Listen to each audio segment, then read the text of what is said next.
आज जो guest, celebrity guest हमारे स्टूडियो में हैं, उनको इंट्रोड्यूस करने के लिए भी मुझे डर लग रहा है, बिकॉज इंट्रोडक्शन के लिए मुंह खोलना पड़ता है, आवाज निकालनी पड़ती है, और इनकी आवाज के तो लोग दीवाने हैं, तो इनके सामने क्या बोला जाए। Friends, please welcome the man with the golden voice, Sonu Nigam. Sonu ji, welcome to ETC Bollywood business. Thank you Kamal ji. सही कहा ना, डर लगता है आपके सामने? नहीं, ऐसी बात बोलने नहीं को भी डर लगता है। ऐसी बात नहीं, ऐसी बात नहीं है। मैं तो खुद आपका बहुत प्रशंसक हूँ, बहुत सालों से आपको मैं जानता हूँ, और किस तरीके से अब आप खुद इतना अच्छा बोलते हैं, मैं खुद हैरान हूँ कि आप बिना बिना अटके आपने स्टार्टिंग कर लिया। इसका मतलब आप पूरे प्रो हो चुके हैं, and it's good to see you talking so much, and सबको इतना आप सबका ज्ञान वर्धित करते हैं आप हिंदी में कहें तो, आपकी फिल्मों के बारे में, बॉक्स ऑफिस के बारे में। It's very good thing that you do. Thank you so much. मुझे ये बताइए, आपको गोल्डन वॉइस ऑफ इंडिया कहा गया है, तो ये ऐसे खिताब जब मिलते हैं, हाउ डू यू फील? मुझे पता नहीं, मैं जब बॉम्बे आया था सिंगर बनने के लिए, तो मैंने कभी सोचा भी नहीं था कि इतनी अच्छी इंटरेस्टिंग जर्नी होगी। तब तक देखा नहीं था कि तब तो वैसे भी मीडिया इतना नहीं था, चैनल्स नहीं थे, फिल्में भी एक लिमिट में बनती थी, प्राइवेट एल्बम्स अब भी नहीं है पर तब भी नहीं थे, बीच में आए थे जब हमने उसका पूरा फायदा उठाया। सिंगर्स को इंपॉर्टेंस इतना दिया ही नहीं जाता था, बिकॉज वो मीडिया में नहीं था बिल्कुल भी। तो उस समय सोचा भी नहीं था कि कभी ऐसा होगा कि रास्ते में चलेंगे और लोग, लड़कियां सब चिल्लाएंगे, बड़े आके गले मिलेंगे, कोई आशीर्वाद देगा। तो बहुत इंटरेस्टिंग जर्नी है, और मेरे ख्याल से मेरे माता पिता, उनके सपने मुझ में साकार हुए हैं। So I think I attribute everything to my parents. Lovely. मगर जब आप मुंबई आए थे, आपको एक्टर बनना था या सिंगर बनना था या दोनों बनना था? नहीं, इनफैक्ट मैं एक्टिंग बहुत पहले कर चुका हूँ। 80 से 84 के दौरान मैंने एज ए चाइल्ड आर्टिस्ट बेताब में काम किया था, तकदीर, प्यारा दुश्मन, कामचोर, काफ़ी फिल्मों में मैंने काम किया था। पर जब 91 में हम लोग आए थे, उस समय बॉम्बे था, अब बाद में मुंबई बना। जब हम बॉम्बे आए थे तो एक ही लक्ष्य था बस। 18 की मेरी उम्र थी, और उसमें बस एक ही लक्ष्य था कि मैं स्कूल छोड़ के आया था, यहाँ पे कॉरेस्पॉन्डेंस फर्स्ट ईयर कर रहा था मैं, कि सिंगर ही बनना है। कितना समय लगा to get your break and to really get a foothold in this industry? Step by step हुआ एक्चुअली। 92 में पहली बार वर्जन्स गाने का मौका मिला, जब गुलशन कुमार जी से मेरी भेंट हुई। मुंबई आने के 1.5 साल के बाद में। उसके बाद कुछ हो गया, चलो कुछ तो पैसे आ जाएंगे तो हम लोग सर्वाइव कर लेंगे यहाँ पे।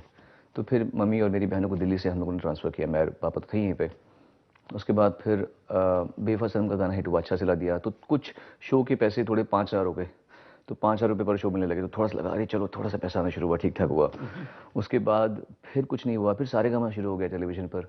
उससे लगा कि चलो अब थोड़ा सा और पॉपुलर हो गए हैं, तो थोड़ी कमाई ज़्यादा हो जाएगी, पर गाने नहीं मिल रहे थे। अनटिल 97 में जब बॉर्डर आई और संदेशे आते फेमस हुआ, और परदेश का गाना ये दिल दीवाना फेमस हुआ, तो ये 2 गाने बहुत ज़रूरी थे फेमस होना। सिर्फ बॉर्डर से फ़ायदा नहीं होता, और सिर्फ परदेश से फ़ायदा नहीं होता। संदेश आते ने बताया कि ये अच्छा क्वालिटी सिंगर है, और ये दिल दीवाना बताया कि ये कमर्शियल मेन स्ट्रीम भी गा सकता है। वो बहुत ज़रूरी था। अखियों से गोली मारे तभी मिलता, जीने के हैं 4 दिन तभी मिला, व्हाट इज़ मोबाइल नंबर तभी मिला, बिकॉज परदेश का गाना हिट हो गया था। सो फिर एल्बम्स आने शुरू हो गए, तो step by step it took be some time, but आहिस्ता आहिस्ता फिर मेन स्ट्रीम गाने मिलने शुरू हो गए। फिर जो बड़े बैनर्स हैं उनके लिए काम मिलना शुरू हो गया। गुड जर्नी, अच्छी रही, शन है। मगर सोनू, जब कुछ लोगों ने दुत्कारा भी होगा, कुछ लोगों ने ऐसा भी कहा होगा कि समझता क्या है, हमारे पास टाइम नहीं है, तो तब बुरा लगता था, घर जाके रोते थे, because you were at a very impressionable age. 18-19 साल कोई काम करने का की उम्र नहीं होती है, तो how would you feel that time? पापा को जाके शिकायत करते थे या खुद अंदर ही दबाए बैठते थे? अमूमन तो पापा साथ में होते ही थे, क्योंकि मैंने कहा ना, उनके सपने, पापा और मम्मी के सपनों को मैं अपने अंदर देखता हूँ। मतलब उन्होंने ही, उनकी वजह से मैं हूँ, मैं उनका सपना हूँ एक्चुअली। तो उन्होंने दिखाया मुझे मुंबई में, ये इनका घर है, इनका घर है, ये लक्ष्मीकांत प्यारेलाल का, ये लक्ष्मी जी का घर है, उषा खन्ना जी का घर है, ये उनका ऑफिस है, ये वो ऑफिस है। तो अमूमन तो वो होते थे। एक बार की बात है कि मैं अकेला था, सुदीप स्टूडियो खार में 19th रोड खार। 19th रोड में खार में। तो वहाँ मैं स्ट्रगल कर रहा था, क्योंकि वो टीसी का स्टूडियो था। तो एक गाना, 2 गाने मैंने गाए थे। कंपोजर का नाम था मिलिंद सागर, मिलिंद डोंगरे, मिलिंद सागर नाम था उनका। तो वो गाना मैंने गाया था, और एक और गाना गाया था, वो अमर उत्पल जी का गाना था। तो मुझे बड़ा उम्मीद थी कि अच्छा गाना होता बहुत, तो रख लिया जाएगा शायद, तो बड़ा कुछ अच्छा हो जाएगा। 1 महीने के बाद में मैं आया और मैंने ऐसे ही स्टूडियो में गया, तो मैंने इंजीनियर से पूछा, मिश्रा जी इंजीनियर थे, मैं बोला मिश्रा जी वो गाने अभी भी हैं क्या? तो कहते हैं नहीं बेटा वो गाने चले गए, एसपी बालासुब्रमण्यम जी ने और मनु चित्रा ने गा दिए। अब उन्होंने ये बोला और मैं ऑलरेडी हताश आया था बड़ा, क्योंकि थक गया था मैं भी धक्के खा खा के लोगों से, और मैं अपने स्कूल का टॉपर था, I was a topper from my school, और यहाँ पे लोगों की झुंझलाहट देखना और कोई हमको बोल दिया पे निकल यहाँ से, तो यूज्ड टू नहीं था। मैंने कभी टीचर से डांट नहीं खाई है, तो वो कोई आदमी मुझे ऐसे बोल जाए कुछ भी बात, तो उन्होंने मुझे ऐसे बोला और मैंने टर्न मारा और मैं सीढ़ी से उतरा। तो सेकंड फ्लोर में वो स्टूडियो था और फर्स्ट फ्लोर में एक और स्टूडियो था। फर्स्ट और ग्राउंड के बीच में मैं एक जगह रुक गया और मैं फूट फूट के रोया था, मेरी नाक निकलनी शुरू हो गई थी, मैं इतना रोया था। मुझे अभी तक याद है, मैं इतना रोया, मुझसे कंट्रोल नहीं हो रहा था रोना मेरा। फिर मैं रो रो के मैंने स्कूटर उठाया, मेरे पास 2 व्हीलर था एक, तो मैंने 2 व्हीलर लिया अपना और मैं उषा खन्ना जी के घर पे गया, मैं उनका सिटिंग रूम में गया। तो वहाँ मैं बोला, तो अरे आजा बेटा आजा बेटा आजा, तो मैं वहाँ भी रोया। तो कहती अरे बेटा कोई बात नहीं, कुछ नहीं, देख मेरे पास उतना काम नहीं है, चल मैं तुझे खुश करने के लिए तुझे गाना सिखाती हूँ एक। How sweet. तो उन्होंने मुझे ऐसे ही गाना अपना बनाया हुआ था वो सिखाया, मेरा मूड थोड़ा ठीक करने के लिए। तो मैं कभी भी उनका एहसान नहीं भूल सकता। ऐसे ऐसे टाइम में कोई किसी को जरा सा भी अच्छे से बात भी पुचकार कर देना, लेती है। बस उतना ही काफी हो जाता है। करेक्ट। तो ऐसे बहुत से किस्से थे, there were very few where you used to really feel dejected, depressed. बाद में भी ऐसे हुआ, थोड़ा सा फेमस हो गया था 95 में सारेगामा हिट होने के बाद में भी। उसके बाद आपको मेल सिंगर होना और स्ट्रगलर होना बहुत बड़ा प्रॉब्लम है। मतलब आई वुड से सबसे ज़्यादा मुश्किल स्ट्रगल होती है मेल सिंगर की, क्योंकि कंपोजर्स जितने हैं वो सब मेल हैं। एक ऑपोजिट सेक्स का एक अट्रैक्शन भी होता है, you understand what I am saying. Male composers are either very flirtatious with the girls, या तो वो अगर वो लड़कियां उनको भाव भी नहीं डालती ना, तो भी they like to talk in chat. अच्छा, चैट तो करते कम से कम मिल तो लेंगे, थोड़ा सा कम से कम बात तो कर लेंगे। आदमी को आदमी से क्या लेना देना कंपोजिंग की फील्ड में, कम से कम। ऊपर से आप यंग, कोई गॉडफादर नहीं आपके पास में, आपके पास कोई ऐसा नहीं है, और मतलब एक्टर को फिर भी एक होता है कि ये एक्टर बड़ा बन जाएगा तो शायद मेरी फिल्म करेगा थोड़ा, उसमें तो मेरा हाथ में। सिंगर से क्या मिलेगा उनको, उस समय तो फिर मिलता नहीं था, अभी फिर भी थोड़ा सा नाम है, ब्रांड है, इज्जत है। तब कौन किसी को देखता था? कुमार शानू जी टॉप पर थे, उदित नारायण जी टॉप पर थे, अभिजीत भट्टाचार्य, विनोद राठौड़, एसपी बालासुब्रमण्यम जी, सब लोग थे। तो कोई कुछ था ही नहीं हमारे पास में ऐसा करने को। 95 में जब मैं थोड़ा फेमस भी हो गया था, तब एक कंपोजर थे, मैं नाम नहीं बताऊंगा उनका, नाम बता भी सकते हैं। नहीं, पीने के लिए मशहूर थे वो, काफ़ी पीते थे। एक बार अपने घर पे लेकर गए थे, मैं और डब्बू मलिक थे, अनु जी के सबसे छोटे भाई। डब्बू मलिक कभी आपको बताएंगे इस बारे में। इतना बुरा experience Komal ji, I can't tell you. मतलब पीने के बाद में जो उन्होंने बदतमीजियाँ की और जो बातें कही, इतना कहा कि मतलब मैंने उठ के उनको माँ की गाली दी। मैंने मतलब मुझ जैसा बच्चा उठ के मैंने बोला तेरी ऐसे करके मैंने किया, मतलब बस करना। मतलब मेरे माँ बाप की, he went to my parents only, सब हम चुपचाप बैठे हुए। इंसल्ट, हायर की वाली इंसल्ट। इतना गंदा टाइम देखा हम लोगों ने। आज के सिंगर्स तो बहुत लकी हैं कि उनको ऐसे मतलब जैसे ऐसे राक्षस जैसे लोगों के साथ पाला नहीं पड़ता। आज के कंपोजर्स के साथ आपने काम भी किया होगा बाद में। सुबह उनको जब होश आया तो माफी मांगी उन्होंने हमसे, पर तब तक तो डैमेज हो चुका था ना। तब तक तो फिर मेरे दिमाग में एक चीज आ गई अब, क्योंकि एक्सपीरियंस जब आदमी नया नया होता है, कम उम्र में, 95 में मैं 22 साल का ही हुआ था उस समय, क्या बीती होगी। अभी भी सोचता हूँ मेरे हाथ पैर कांपते हैं, इतना गंदा एक्सपीरियंस था वो। इसके अलावा अच्छे अच्छे इंसिडेंट्स भी बहुत रहे हैं। कितने लोगों ने कितना मेरे लिए किया है। आई वुड से सचिन पिलगांवकर जी, मुझे याद है मैं कुछ था ही नहीं, फिर भी मैं रातों को कभी चला था उनके पास से बैठता था, और उनके साथ वो मुझे इतना मौका देते कि मैं उनके साथ बैठता था और वो मुझे बातें बताते थे। He used to just prepare me mentally कि तुम्हारा टाइम क्या आने वाला है। उषा खन्ना जी बहुत अच्छी थी हमेशा। गुलशन कुमार जी भी, उनको मैं बहुत मिस करता हूँ। 92 में जब मुझे मिले तो उन्होंने मुझे कहा था कि तुम्हारी फैमिली कहाँ है दिल्ली में, ले आओ फैमिली दिल्ली से ले आओ। मैं हेल्प करूंगा आप लोगों को, मैं आपको हेल्प करूंगा, मैं सपोर्ट करूंगा सपोर्ट करूंगा। तो बेचारे ऐसे अच्छे लोग भी थे, वो लोग बैलेंस करते आए ना। जहाँ कहीं खराब एक्सपीरियंस हुआ वहाँ पर अच्छे लोगों ने बैलेंस भी कर दिया। एंड देन कब आपको एहसास हुआ कि आप अब एक ब्रांड बनने वाले हैं, अब आप आ चुके हैं, यू हैव अराइव्ड? इजराइल में एक बार मैं शो पे गया था। ये मेरे लिए हमेशा का one of the most memorable incidents है। मैं, चंकी पांडे, सुरेश भोसले जी और 2-4 और लोग भी थे, जयप्रदा जी थी। तो हम एयरपोर्ट से बाहर निकले। अब आप जब जब बात करेंगे ना, because I know you are such a lovely mimic, जिसकी बात करते हैं उसी की स्टाइल में करिएगा। मैं हमारे दर्शकों को बता दूं, दोस्तों, मैं हमेशा कहता हूं Sonu Nigam is not just a singer. खाली सिंगर उनको डिस्क्राइब करना बहुत ही इनके साथ नाइंसाफी होगी। He is an all round entertainer. अगर आपने इनके लाइव शोज नहीं देखे हैं तो आपने कुछ नहीं देखा है, बिकॉज 2 घंटे 3 घंटे ये अकेले स्टेज पर आपको ऐसे मेस्मराइज कर सकते हैं with his comedy, with his mimicry, with his singing, with everything that you will say at the end of 3 hours, you will say यार ये तो बहुत छोटा शो था, मैंने ऐसे कहा है। Anyway, over to him. Thank you. 95 की बात है, दिसंबर की बात है। तब मैं इंडिया में तो पॉपुलर थोड़ा बहुत हुआ था, but I hadn't seen success और फैन फॉलोइंग ऐसा। तो मुझे याद है कि हम लोग एयरपोर्ट से बाहर निकल रहे थे और चंकी पांडे मुझसे आगे जा रहे थे। मेरे हाथ में मेरी ट्रॉली थी और हम भी सब पीछे आ रहे थे। अचानक मुझे आवाज आई, चंके चंके। सुन आवाज से मैं डर गया। मैंने बोला, तो चंकी पांडे की जो लड़कियां मतलब भाग रही हैं, चंकी पांडे पे गिर रही हैं। और मैं दिल में सोच रहा था कि देखो यार, ये होता है स्टार होना, ये होता है एक्टर होना, मतलब क्या फैन फॉलोइंग है। अचानक मुझे आवाज आई, "स्टार!" और यकीन नहीं, चंकी पांडे को अकेला छोड़ दिया सबने। दे सोनू को देख के। फ्लंग ऑन मी और मेरा मुंह, मतलब इतना मुझे मजा आया उस दिन। यहाँ इतनी पप्पी, किसी यहाँ शायद पप्पी, यहाँ शायद पप्पी, पपिया यहाँ इतनी पप्पी, नहीं यहाँ मिली। मेरा पूरा मुंह लिपस्टिक मय हो गया था पूरा। उस दिन मुझे जिंदगी में पहली बार मालूम पड़ा कि तेरे अच्छे दिन शुरू हो गए बेटा। ये इजराइल की बात है। इजराइल की बात है। आप लोग शो करने गए थे? हाँ, इजराइल में शो था हमारा, बहुत अच्छा एक एक्सपीरियंस था मेरा। तो वहाँ से मुझे फर्स्ट टाइम स्टारडम मैंने चखी थी। उसके बाद ऑफ कोर्स इंडिया में Aahista Aahista then I realise, सड़कों पे चलना, औरतों का मुझसे मिलना, चिपट जाना, बस लड़कियों का मुझे बहुत प्यार से अच्छी अच्छी बातें कहना। और अच्छा, I had a good youth, मतलब बहुत अच्छी मेरी कलरफुल यूथ रही है। और इसका नाजायज फायदा भी उठाते थे आप कभी? हाँ, क्यों नहीं, क्यों नहीं, ऑफ कोर्स। मैं बिल्कुल भी डबल स्टैंडर्ड्स नहीं रखता। मैंने of course I had lots of affairs and lots of relationships in my life and, but मैं ये कह सकता हूँ बड़ी शान से कि किसी से भी मेरा कभी भी ऐसा, कभी भी कोई ख़राब ब्रेकअप या रिलेशनशिप नहीं रहा।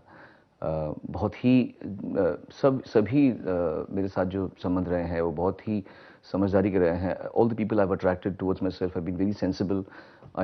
I can bet that all the girls that I've dated have been really purely refined girls, and they've all taught me something awesome in my life. सुनो, जब आप ऐसी कहानी आती थी कि स्पिरिचुअलिज्म में चले गए हैं, तब आपने काम भी कम कर दिया था, तो कहीं इनसिक्योरिटी नहीं थी कि मैं नहीं गाऊंगा तो वापस ये लोग मुड़ के वापस नहीं आएंगे? You know, there is so much of insecurity because there is so much of competition in this industry.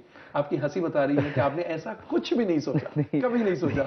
Javed जी, मुझे याद आ गया, जावेद अख्तर जी मुझे बिठा के बोलते थे, सोनू जी आप बहुत गलत कर रहे हैं, आप जो नहीं गा रहे हैं ना, आप लोगों को अपनी आदत से अलग कर रहे हैं, उनकी आदत छूट जाएगी। तो मैं बोला, जावेद जी मैं ऐसा ही हूँ, मैं ऐसा ही हूँ, अब मैं क्या करूँ? अगर मैं नहीं चाहता कि मैं होलसेल के भाव अपने को बेचूं। मैंने जी मतलब कोई भी गाना मुझे मिल जाए, B grade film, C grade film, A grade film, Bhojpuri, ये राजस्थानी, मतलब मैंने जो काम आता मैं करता था। I was just available for any one, every one, on wholesale में बिकता था मैं सदा। 2005 में मुझे रियलाइज हुआ कि बस बेटा बस, थक गए, इसलिए रियलाइज हुआ कि किस लिए ये रियलाइजेशन क्यों मुझे आया? ये रियलाइज हुआ कि अब लोग मुझे कुछ ज़्यादा इज्जत दे रहे हैं, प्यार दे रहे हैं, और उम्मीद बढ़ जाती है किसी से कि अब तू वो नहीं रहा जो तू पहले था। तो आई रियलाइज कि जब आपको लोग इज्जत दे रहे हो, तुम्हारा भी फर्ज बनता है कि तुम अपने काम को खुद इज्जत दो। तो तब मैंने सोचा कि मैं थोड़ा सोच समझ के काम करूँगा, थोड़ा सा कुछ तो लगाम होनी चाहिए अपने काम में, है ना। मेरा my work should not control me. तो इनसिक्योरिटी की कभी भी फीलिंग नहीं आई? किस बात की इनसिक्योरिटी? मुझे ये तो पता था कि मैं गाने पे मेहनत कर रहा हूँ, कितना अच्छा गा रहा हूँ ये लोग बताएंगे, बट अपने गाने पे तो मैं मेहनत करता ही रहा हमेशा। आज तक मैं इतना रियाज करता हूँ, मैं बहुत रियाज करता हूँ, पहली बात। दूसरी बात, फाइनेंशियली आई वाज स्टेबल, क्योंकि लालच नहीं है ना। वरना तो आदमी कि एक बार 100 करोड़ आ जाए तो 1000 चाहिए, 1000 के बाद 10,000 चाहिए, 10, मतलब there is no limit to, you are as rich as you feel you are. Correct. And I was rich in 98 only. I thought कि ये तो बहुत है, अच्छा खासा है, क्या सोच कर रहे थे, क्या मिल गया हमको। सो मेंटली ये था सुकून की लालच, हवस नहीं है पैसे की, सेकंड पॉइंट ये। थर्ड, आई न्यू कि मैं स्टेज पे अच्छा परफॉर्म करता हूँ, मेहनत करता हूँ मैं। तो कुछ भी ना हुआ तो मैं स्टेज शो तो करता रहूँगा ना, परफॉर्म तो अच्छा करता रहूँगा ना। करेक्ट। कम से कम काम क्वालिटी आना चाहिए। मुझे एक और विश्वास था कि कुछ जो चुनिंदा अच्छे कंपोजर्स हैं, विदाउट टेकिंग द नेम्स, जो आज भी मेन स्ट्रीम हैं, कम से कम वो इस बात का फ़ायदा नहीं उठाएंगे कि सोनू ने सबके लिए काम कम कर दिया है तो अब हम भी इसको काम नहीं कराएं। They are the only ones let me down. 2-3 composers ऐसे रहे हैं जिन लोगों ने उस बात का फ़ायदा उठा के सबको ये बोलना शुरू कर, सोनू तो है ही नहीं, he is not in India. Like Aamir Khan met me 3 years back and he said Taare Zameen Par गाना जो था यार, you were not there in town. I said hello, we never got any call, we never got any call. नहीं, you were not in town. But उसके लिए हमें call तो आए किसी के यहाँ से, तो कॉल नहीं आया। तो एक हवा बन गई थी और ये अज्यूम कर लिया गया था कि सुनो नहीं, वो नहीं गाता आजकल, वो बाहर। अरे वो मैं नहीं गाता मतलब किसी जो आलतू फालतू फिल्म उनके लिए नहीं गाता था मैं, बट अच्छे तो गाने में गाते था हमेशा।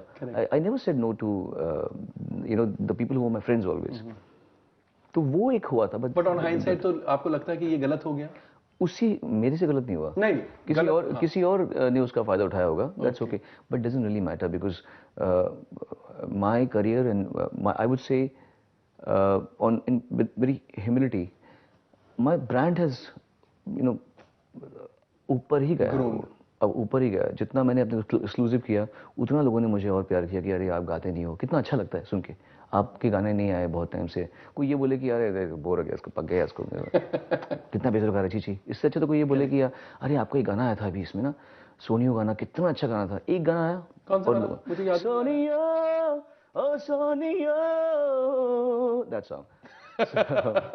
वो गाना, तो ऐसे कई गाने थे जो जब कम कम गाने आते हैं तो फिर लोग अप्रिशिएट भी करते हैं। कुछ म्यूजिक डायरेक्टर्स हैं या कुछ सिंगर्स हैं जिनके बारे में आप ये सोचते हैं कि they deserve better than what they are getting, तो उनके लिए जब वो आपको अप्रोच करते हैं, suppose a music director approaches you और अ लिरिसिस्ट के मैंने ये गाना लिखा है, आप उनके लिए कभी कंसेशन करते हैं?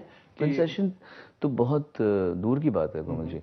मैं कुछ लोग तो ऐसे हैं जिनको मैं बोलता हूँ कि तुम्हारे लिए मैं पैसे देके गा सकता हूँ, ऐसा है। रियली? ऐसे कौन है? साजिद वाजिद। हाँ, आई मीन आई लव देम, कितने सालों से मैं इनको बोलता आ रहा हूँ कि आपका जब टाइम आएगा तो बहुत बढ़िया टाइम आएगा।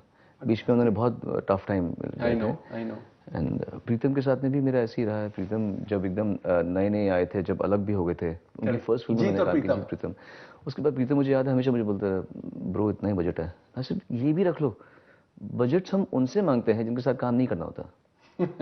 बजट्स उनसे नहीं मांगते जिनके साथ में हम लोग अभी मैंने गाना गाया अजय अतुल का उसमें जो अभी फिल्म आ रही है अग्निपथ में। सो बात पैसे की भी हुई नहीं है। आई थिंक उन्होंने मुझसे पूछा, मैंने बोला 500 रुपये दे दो चलेगा मुझे। इट्स नॉट मनी एवर, मतलब I will be a fool to leave good work for a couple of thousands और कपल ऑफ लैक्स। ऐसा मुझसे, मैं बहुत छोटा आदमी हूँ अगर मैं किसी को पैसे के लिए भगाऊं। आप लोगों की जिंदगी कितनी आप लोग पब्लिक से छुपा सकते हैं? वैसे media is all intrusive today. आप चाहें तो छुपा सकते हैं, बिल्कुल आप छुपा सकते हैं मेरे ख्याल से। आई थिंक आप जितना देना चाहें उतना ही। मीडिया ऐसा कुछ नहीं है, हमारे देश का मीडिया फिर भी बहुत तमीज वाला है। आई थिंक हमारा बाहर देखे तो when you had gotten married, आपकी वाइफ के साथ प्रॉब्लम्स हुए थे, I am sure you wouldn't have like to that to become public, but वो भी पब्लिक हो गया। प्रॉब्लम होता, वहीं मुझे एक बार हर्ट हुआ था। एक इंटरव्यूअर थी, उन्होंने मुझे कॉल किया और कहा कि कुछ प्रॉब्लम सुना है आपका, और मेरे साथ एक दो दोस्त बैठे होते, उनके सामने मैंने कहा था कि मैंने नहीं ऐसा, I would not like to talk about it. नहीं मतलब ऐसा कुछ हुआ, मैंने I would not like to talk about it, I will not like to talk about it, and this is my personal matter, I don't share my personal life about anything, it could be good, it could be bad, but I don't want to talk about my wife to anyone. उन्होंने मेरी बात को माना नहीं, उन्होंने मुझे कहा अच्छा what is your take on love. तो मैंने बोला love is awesome, it's beautiful, whatever. And next interview आ गया, यस वी आर सेपरेटेड, ये हेडिंग आई थी। अब वहाँ मुझे बहुत हर्ट हुआ था। Again, I don't believe, I don't blame her. I feel, I think it was a part of my own journey. वो उसमें क्या होता है, फिर गुस्सा बन जाता है अंदर कि ऐसा कोई हमारे साथ ऐसा कैसे कर सकता है, क्यों कर सकता है, क्या तेरा मैंने क्या बिगाड़ा है।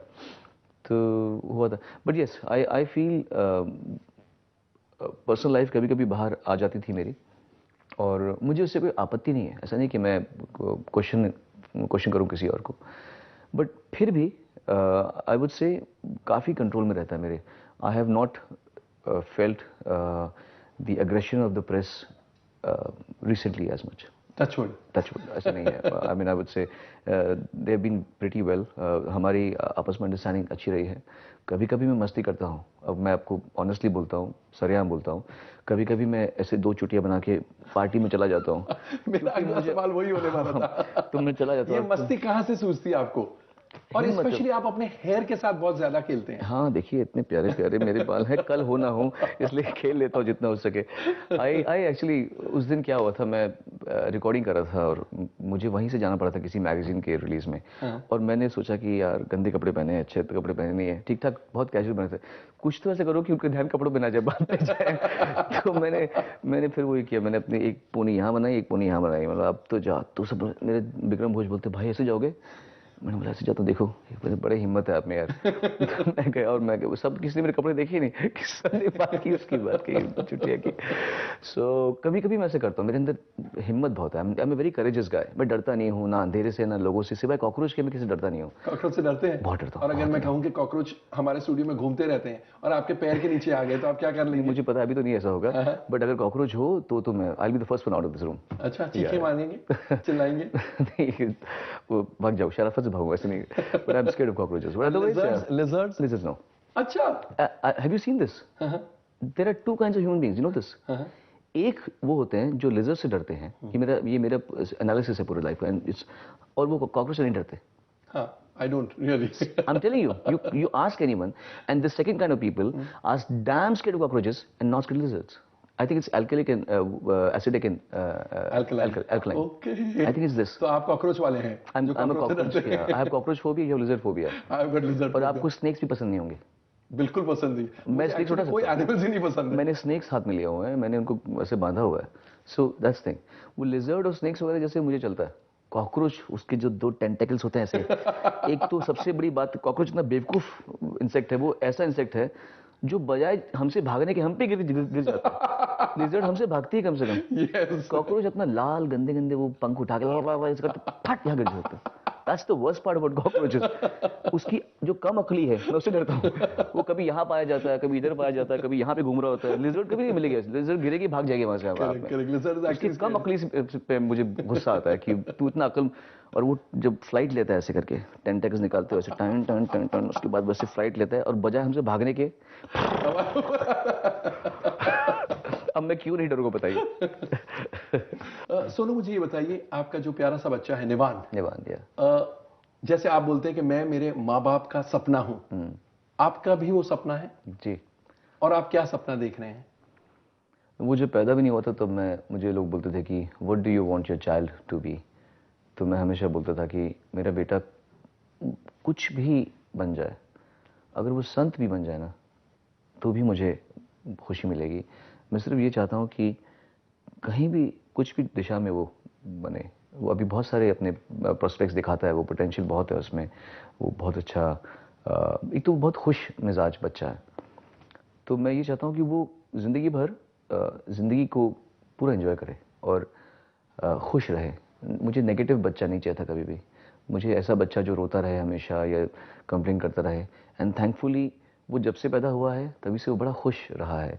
उसको लोग बहुत प्यार करते हैं और मतलब उसकी लाइफ इज़ अ पार्टी, मतलब in a very nice way, it's a party. Always is doing मैंने देखा है। He dances.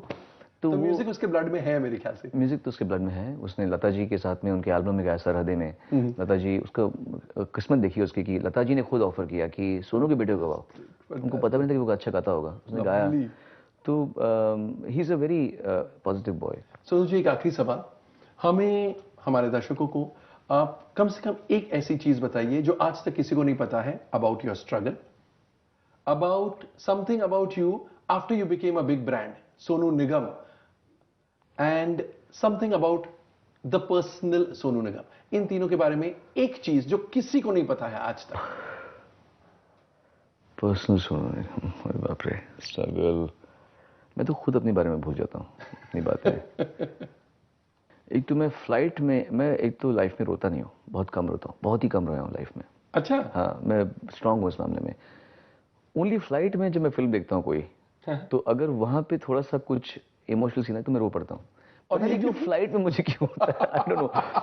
फ्लाइट में मैं फिल्म देखता हूँ, I think it's got something to do with time space. ये भी फिजिकल होगा, E इक्वल MC स्क्वायर वाली बात होगी। When you travel by some speed from so high from the earth, I think कुछ तो ऐसे होता है जो मुझे हिट करता है।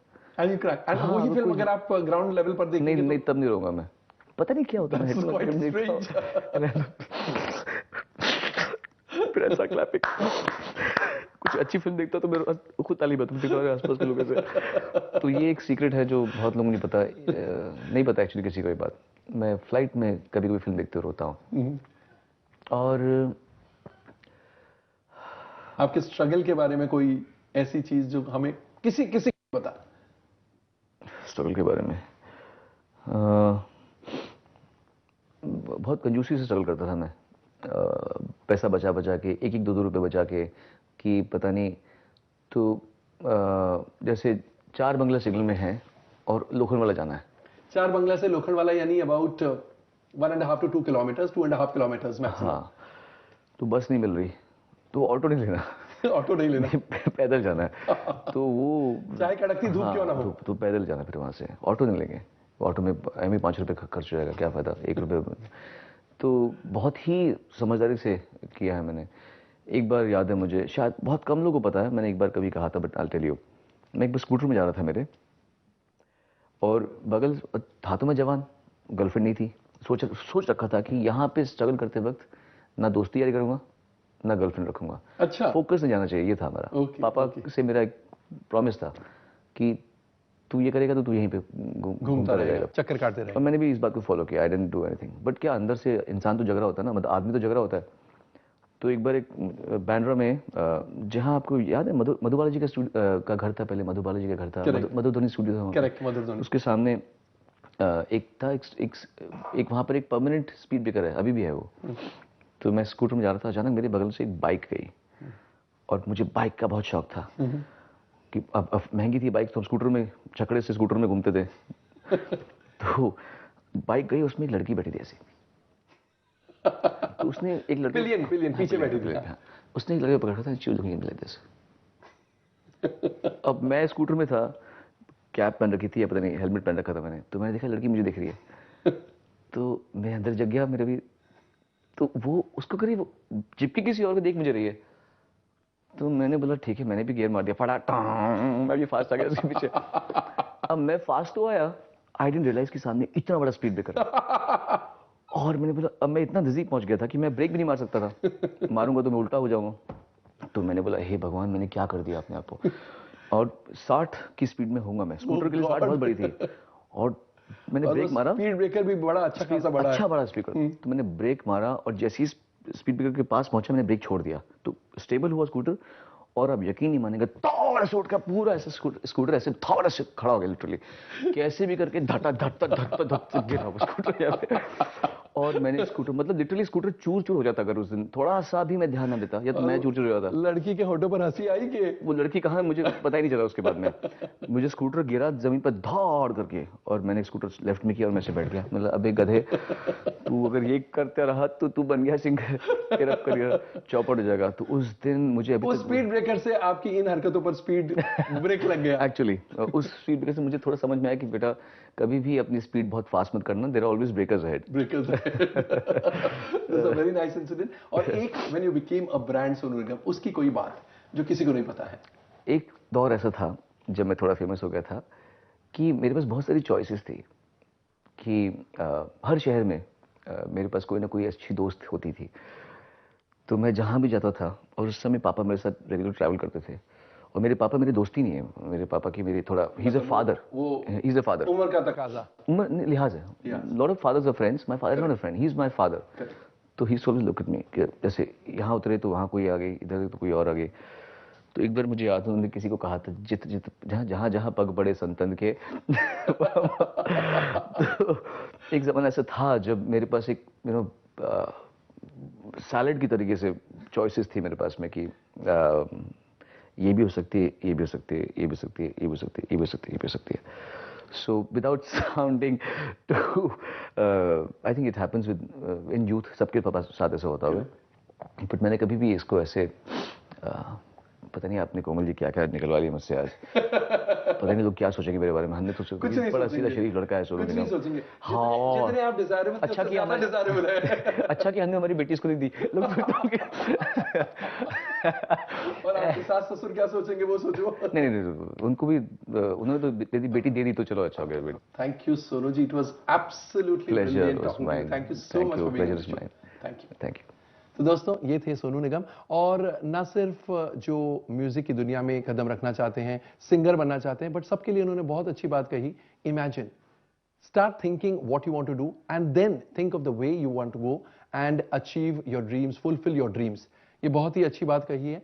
इन्होंने बहुत ऐसी बातें कही जो आपको शायद इनके बारे में मालूम नहीं थी, मुझे मालूम नहीं थी, आई एम श्योर आपको भी नहीं मालूम थी। And that is Sonu Nigam. As I always say, he is not just a singer, he is a complete entertainer. आज के लिए बस इतना ही। This is Komal Nahata bidding you good bye.